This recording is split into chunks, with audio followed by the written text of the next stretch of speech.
Adolescence में कौन सा एक्ने होता है और ये कहाँ पे हो जाता है? जी, बहुत अच्छा सवाल है कि जो एडोलसेंस में एक्ने होता है दैट्स कॉल्ड एक्ने वल्गरिस और ये mostly it appears on face, back और ये होता है फोरहेड पे। एक्ने क्या है? इसके क्या कॉजेज़ है? जी, बहुत अच्छा सवाल पूछा आपने कि एक्ने क्या है। देखिए, मैं आपको एक्ने को एक कॉमन लैंग्वेज में समझाती हूँ कि एक्ने होता क्या है। कि एक्ने जो है ये एक स्किन कंडीशन है जिसमें हमारे स्किन के पोर्स ब्लॉक हो जाते हैं। ये जब सीबम की प्रोडक्शन ज़्यादा होती है, यहाँ सीबम आता है हमारे सीबेशियस ग्लैंड से। फिर dust particles, dead skin cells and bacteria ये जब आपस में मिल जाते हैं, ये कॉज करते हैं inflammation, redness and pus formation that's called acne. Babies में अगर हम देखें तो क्या बेबी एक्ने होता है? और अगर हो जाता है तो वो कब तक होता है और डिसअपीयर कब तक हो जाता है बेबीज़ में? जो बेबीज में एक्ने होता है उसको बोलते हैं बेबी एक्ने। जो न्यू बॉर्न बेबीज में एक्ने पाए हाँ हाँ हाँ उसको हम बोलते हैं बेबी बेबी एक्ने। एक्ने। हाँ, it appears after 2 to 3 weeks after birth of the baby जी। and it disappears within 3 to 4 months और it does not need any clinical advice treatment क्योंकि ये खुद आता है खुद चला चला जाता जाता है। यस, तो ये बिल्कुल नेचुरल होता ये है बेबीज़ नेचुरल में। है तो इसमें कोई मेडिकेशन की हम लोग ज़रूरत ज़रूरत नहीं नहीं है। होती है। अस्सलाम वालेकुम, आप देख रहे हैं तामील इरशाद का मल्टीमीडिया प्लेटफॉर्म और मैं हूं तस्कीन मकसूद। आज हम बात करने वाले हैं एक ऐसे मसले पे जो सिर्फ टीनेजर्स को ही नहीं बल्कि अडल्ट्स को भी अफेक्ट करता है, जिसे एक्ने कहा जाता है। एक्ने क्या है और इसके क्या वजूहात हैं? इन तमाम सवालों के लिए आज हमारे साथ मौजूद है royal health and wellness centre से डॉक्टर सईद साहिल। हाँ, बहुत बहुत शुक्रिया मैम आपका। सबसे पहले आप हमें ये बताइए कि एक्ने क्या है, इसके क्या कॉजेज़ है और इसके क्या टाइप्स हैं? जी, बहुत अच्छा सवाल पूछा आपने कि एक्ने क्या है। देखिए, मैं आपको एक्ने को एक कॉमन लैंग्वेज में समझाती हूँ कि एक्ने होता क्या है। कि एक्ने जो है ये एक स्किन कंडीशन है जिसमें हमारे स्किन के पोर्स ब्लॉक हो जाते हैं। ये जब सीबम की प्रोडक्शन ज़्यादा होती है, यहाँ सीबम आता है हमारे सीबेशियस ग्लैंड से। फिर dust particles, dead skin cells and bacteria ये जब आपस में मिल जाते हैं, ये कॉज करते हैं inflammation, redness and pus formation that's called acne. और इसके जो टाइप्स है वो है वाइट हेड्स है, ब्लैक हेड्स है, पस्चूल्स है, पैप्यूल्स है, तो और सिस्टर्स भी बोल सकते हैं, ये इसके टाइप्स है। और अगर हम यूनानी कंसेप्ट में बोलेंगे तो इसके जो मुतरादिफ नाम है वो है मुहासे या बसूर लबनिया। बसूर एक अरबी लफ्ज़ है और लबनिया मतलब है दूध, क्योंकि इस कंडीशन में जो दानों में दूध जैसी रतूबत निकलती है तो इस वजह से इसको बसूरी लबनिया भी कहते हैं। और अगर नज़र डालेंगे इसके असबाब पे, इसकी इटियोलॉजी पे, तो इसके बहुत सारे कॉजेज़ हैं, जैसे गलबा सौदा है, गलबा सफरा भी बोल सकते हैं, और गलबा खून की वजह से भी होता है, या हजमा की खराबी है, या हम लोग बोल सकते हैं जब पोर्स ब्लॉक हो जाते हैं तो उसकी वजह से भी होता है, या लिवर डिजीज़ होते हैं तो उसकी वजह से। और फीमेल्स में हार्मोनल इम्बैलेंस जैसे पीसीओएस है, पीसीओडी है, तो ये इसके कॉमन असबाब है। मैम और आप हमें ये बताइए कि एडोलेसेंस में कौन सा एक्ने होता है और ये कहाँ पे हो जाता है? जी, बहुत अच्छा सवाल है कि जो एडोलसेंस में एक्ने होता है दैट्स कॉल्ड एक्ने वल्गरिस और ये mostly it appears on face, back और ये होता है फोरहेड पे। जी मैम, बेबीज़ में अगर हम देखें तो क्या बेबी एक्ने होता है और अगर हो जाता है तो वो कब तक होता है और डिसअपीयर कब तक हो जाता है बेबीज़ में?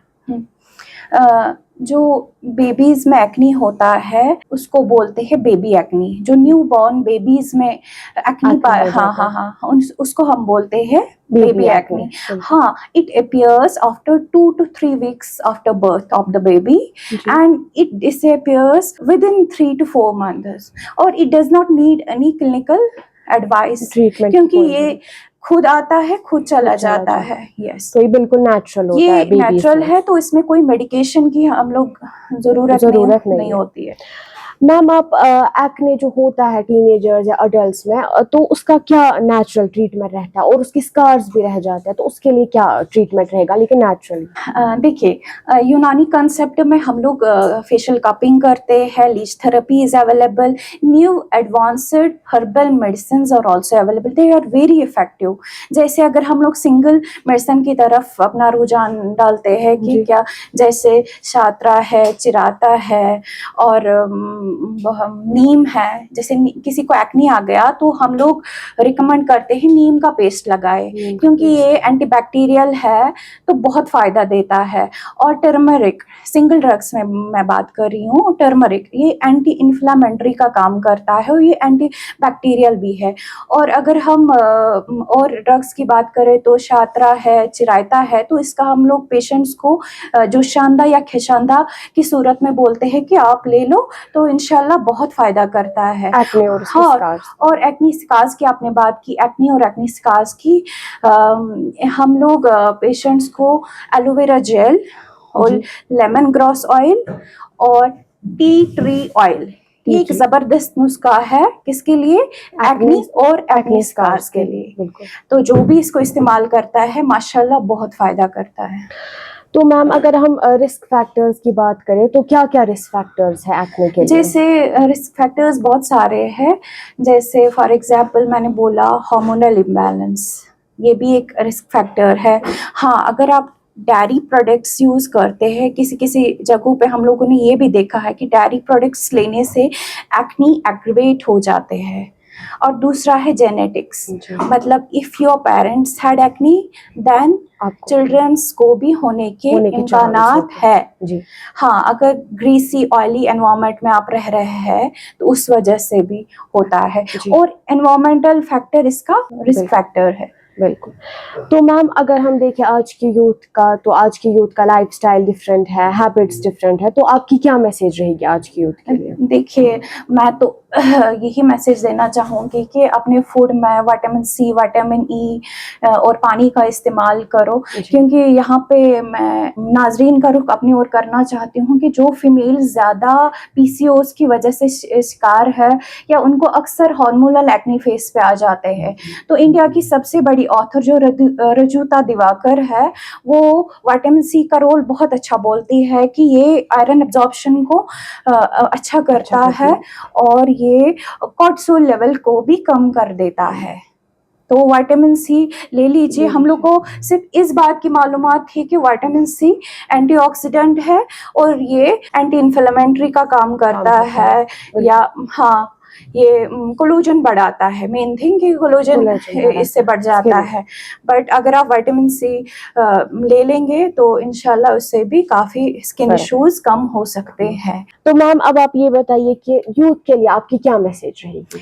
मैसेज यही है कि जो एक्नी है ये कॉमन सी बीमारी है, ये आम सी एक्नी स्किन पे आना ये आम सी बीमारी है, तो इसमें आपको डिप्रेशन में नहीं जाना है।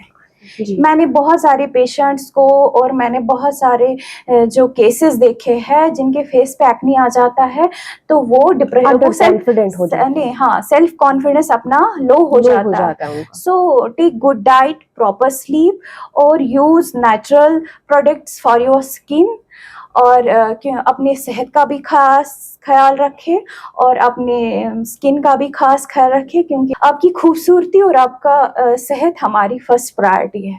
शुक्रिया। Thank you ma'am. तो ये थी हमारे साथ डॉक्टर साहिला जिन्होंने हमें एक्ने के और इसके डिफरेंट वजूहात के बारे में बताया। आप देखते रहिए तामील इरशाद का मल्टीमीडिया प्लेटफॉर्म।